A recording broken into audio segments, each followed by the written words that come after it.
ఇప్పుడే జీ5 app download చేయండి. చూడండి మీ ఫేవరెట్ టీవీ షోస్ ఎప్పుడైనా ఎక్కడైనా. చాలా సంవత్సరాల తర్వాత అమ్మని కల్లో చూశాను. అంటే ఈ మధ్య ఎప్పుడు అత్తయ్య నీకు గుర్తుకు రాలేదా మామా?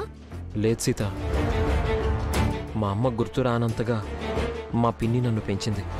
చివరిసారిగా అత్తయ్య నువ్వెప్పుడు చూసావు? ఆ రోజు ఏమైనా గుర్తుందా మామా? ఏమండి ఏమండి, మా అన్నయ్య కొంట్లో బాలేదట, మనం అర్జెంటుగా మా ఊరు వెళ్ళాలి.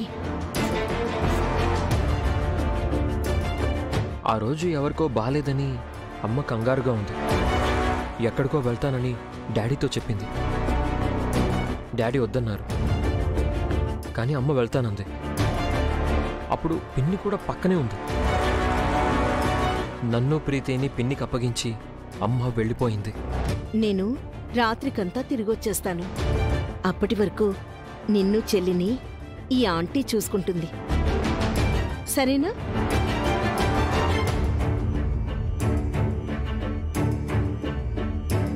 వెళ్ళొస్తానండి.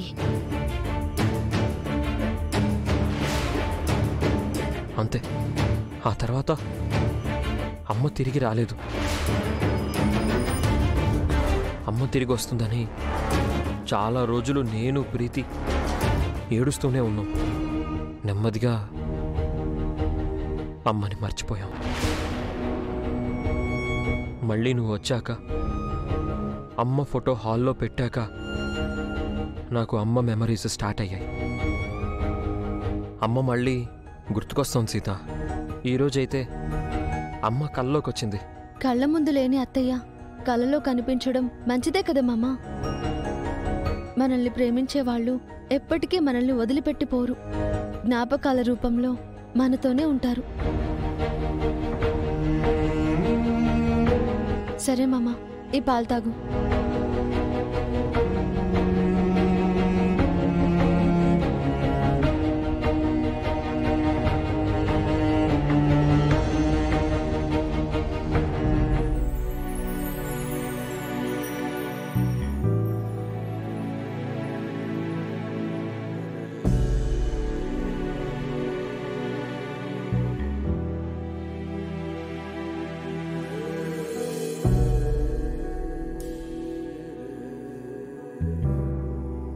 ఇప్పుడు ఎలా ఉంది మామా?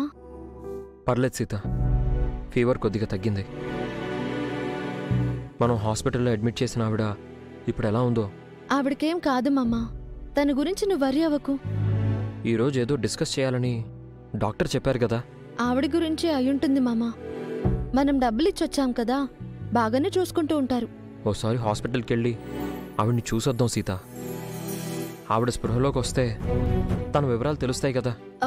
నీకు ఒంట్లో బాగాలేదు కదా మామా, జ్వరం తగ్గాక వెళ్దాం. నువ్వు రెస్ట్ తీసుకో. నన్ను కాపాడిన ఆవిడ్ని ఎవరూ లేనట్టు అలా ఒంటరిగా వదిలేయడం బాలేదు సీత. పైగా మనం ఈరోజు వస్తామని డాక్టర్తో చెప్పాం కదా. కరెక్టే మామా, కానీ నీ ఆరోగ్యం కూడా ముఖ్యమే కదా. ఇప్పుడు నీకు జ్వరం రావడానికి నేనే కారణమని మీ పిన్ని నన్ను తిడుతోంది. పిన్నికి నేను చెప్తాను, హాస్పిటల్కి వెళ్దాం సీత. వద్దు మామా, డాక్టర్ గారికి నీ నంబర్ ఇచ్చి వచ్చాం కదా, ఏదైనా అవసరం ఉంటే వాళ్లే ఫోన్ చేస్తారు. నీ జ్వరం తగ్గగానే వెళ్దాం. నువ్వు పడుకో మామా, పడుకో.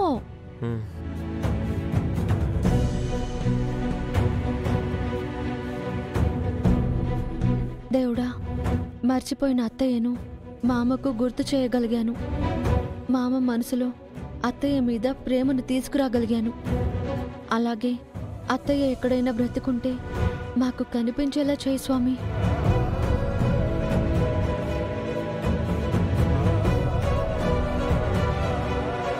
Surgery success.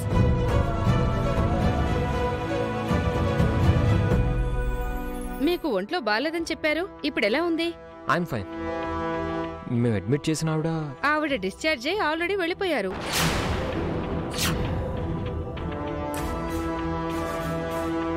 వెళ్ళిపోయిందా? ఎప్పుడు వెళ్ళింది? ఈ రోజే వెళ్ళింది.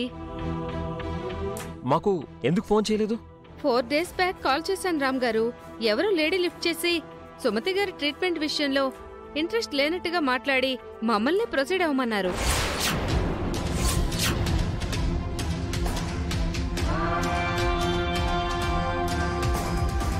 మేము ట్రీట్మెంట్ పూర్తి చేసి ఆవిడని పంపించేశాం.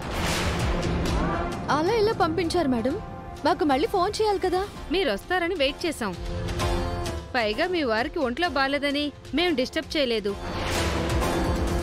ఆవిడకి పూర్తిగా క్యూర్ అయింది కదా డాక్టర్? ఏ ప్రాబ్లం లేదు కదా? లేదు, ఆవిడకంతా బానే ఉంది, ఏ ప్రాబ్లము లేదు. తను ఎక్కడికి వెళ్ళిందో ఆవిడ వివరాలు ఏమైనా చెప్పిందా? లేదు, ఆవిడ తన గురించి ఏమీ చెప్పలేదు. మేం కూడా ఏం అడగలేదు. మీ మధ్య ఏం ప్రాబ్లమ్స్ ఉన్నాయో మాకు తెలియదు కదా. అంటే ఆవిడ మీకేమీ చెప్పలేదా డాక్టర్? మీకు థ్యాంక్స్ చెప్పమని మాత్రం చెప్పారు. మేము చూడకుండానే ఆవిడ వెళ్ళిపోయిందా? ఇప్పుడు మీరు ఆవిడని చూసినా గుర్తుపట్టలేరు. ప్లాస్టిక్ సర్జరీ వల్ల తన రూపురేఖలు మారిపోయాయి. హలో సుమతి గారు, ఇప్పుడెలా ఉంది? బాగుంది డాక్టర్. మీకంతా పర్ఫెక్ట్గా జరిగింది. ఇప్పుడు మీరు ఎలా ఉన్నారో మిమ్మల్ని మీరు ఒకసారి చూసుకుంటారా? చూస్తాను డాక్టర్. ఉమ్.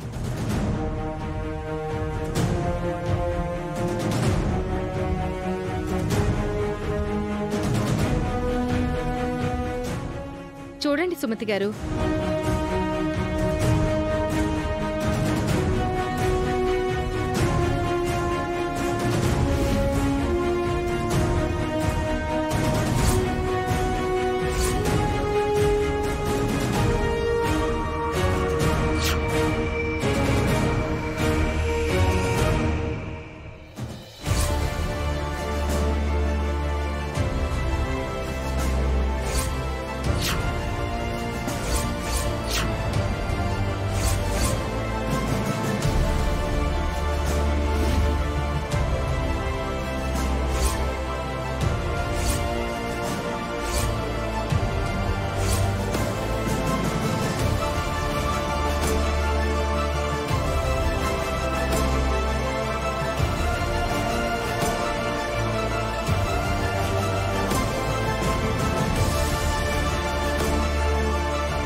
ఇది నేనేనా డాక్టర్? మీరే సుమతి గారు. జరిగిన ప్రమాదంలో మీ మొహంపై స్కిన్ పూర్తిగా కాలిపోయింది. ప్లాస్టిక్ సర్జరీ చేసి కొత్త స్కిన్ అతికించాం.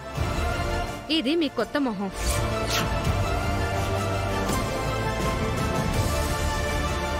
దేవుడు నాకు ఈ కొత్త రూపం ఇచ్చాడంటే నాకు కొత్త జీవితం ఇచ్చినట్టే. ఇక నుంచి నేను ఈ కొత్త మొహంతోనే బతకాలి, బతుకుతాను. జీ5 యాప్ డౌన్లోడ్ చేసి అన్ని ఎపిసోడ్స్ పూర్తి ఉచితంగా చూడండి.